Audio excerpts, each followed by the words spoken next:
Herkese merhaba dostlar, ben Ozan. Bu videoda oldukça faydalı bir uygulamadan bahsedeceğim. Xiaomi, Huawei, Samsung veya herhangi bir Android telefon kullanıyorsanız ekran kilidi, yüz tanıma, parmak izi okuyucu hepsini root işlemi yapmadan, yani telefonun ana yazılımı ile oynamadan, telefonun garantisi varsa garantisini bozmayacak şekilde nasıl hızlıca açabiliriz, adım adım birlikte bakacağız. Ve bu uygulama sadece bunlarla sınırlı değil, pek çok farklı işlevi de bulunuyor. Bunları da birazdan anlatacağım. Tabii ki bu işlemler için bir bilgisayara da ihtiyacımız var. Hem Windows hem de Mac tarafında sorunsuzca kullanıldığını söyleyeyim. Öncelikle de telefonu bilgisayara bağlamak için bir data kablosuna da ihtiyacımız var. Eğer şarj aletiniz orijinalse şarj aletinin kablosunu da kullanabilirsiniz. Bana destek vermek için de abone olmayı unutmayın. Şimdi isterseniz hızlıca uygulamaya geçelim.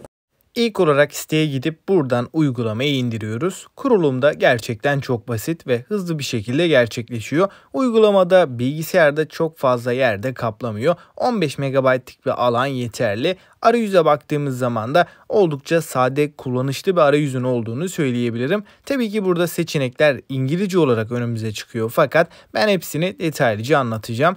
Ekran kilidini kırma, FRP bypass, yani telefonda unutulmuş bir Google hesabı varsa bunu da buradan sıfırlayabiliyoruz. Tek tek göstermeyeceğim, ancak zaten tıkladığınızda adım adım neler yapacağımızı da gösteriyor. Telefondan telefona tuş kombinasyonları, izleyeceğimiz adımlar değiştiği için buradan bakarak hızlıca yapabilirsiniz. Ve ek olarak dosya kurtarma modu da gerçekten önemli. Bu uygulamadaki en iyi özelliklerden biri diyebilirim. WhatsApp'ta silinen bir dosyayı veya fotoğraflarınızı da bu uygulamayla beraber kurtarabilme şansımız da var.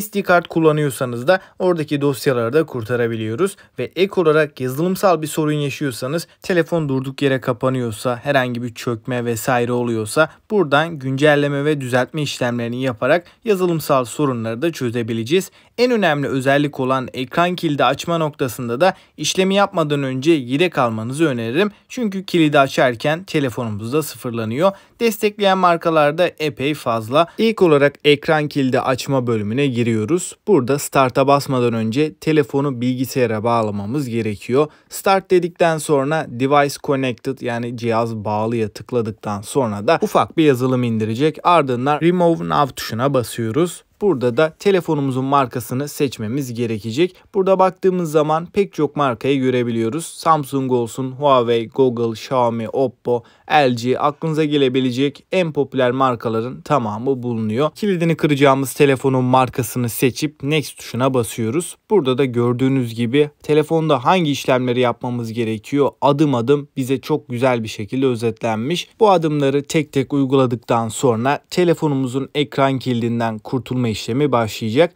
Bu da yaklaşık 5 ila 10 dakika arasında sürüyor diyebilirim. Ekran kilidini kaldırıma tamamlandı ibaresini görene kadar telefonu hiçbir şekilde bilgisayardan ayırmıyoruz. İşlem bittiği zaman da telefonumuzun ekran kilidinden rahat bir şekilde kurtulacağımızı belirteyim. Sorularınız olursa yorumlarda yazabilirsiniz. Cevap vermeye çalışırım. Ek olarak bu uygulamada bahsedeceğim bir güzel özellik daha var. Eğer elinizde çökmüş, yani şu anda kullanılamayan bir telefon varsa ondan verileri kurtarmak da oldukça kolay. Yine bu uygulama üzerinden verileri Data Recovery bölümünden hızlı bir şekilde kurtarabilirsiniz. Açıkçası baktığımda gerçekten bütünüyle çok faydalı bir uygulama olduğunu düşünüyorum. Ama uygulamanın ücretsiz sürümünde yalnızca telefonun kilidinin açılıp açılmama durumunu kontrol edebiliyoruz. Yani uygulamadan tam olarak yararlanmak istediğimizde satın almamız gerekecek. Fiyatlara baktığım zaman 1 yıllık 874 TL'ye alabiliyoruz. Uygulamayı beğenmezseniz 60 gün içinde para iade garantisi de var. Kesinlikle güvenilir diyebilirim. Siz de bu tarz problemler yaşıyorsanız bu uygulamaya bakabilirsiniz. Eğer sorularınız olursa da yorumlarda bekliyorum. Bir sonraki videoda görüşünceye dek kendinize iyi bakın. Hoşça kalın.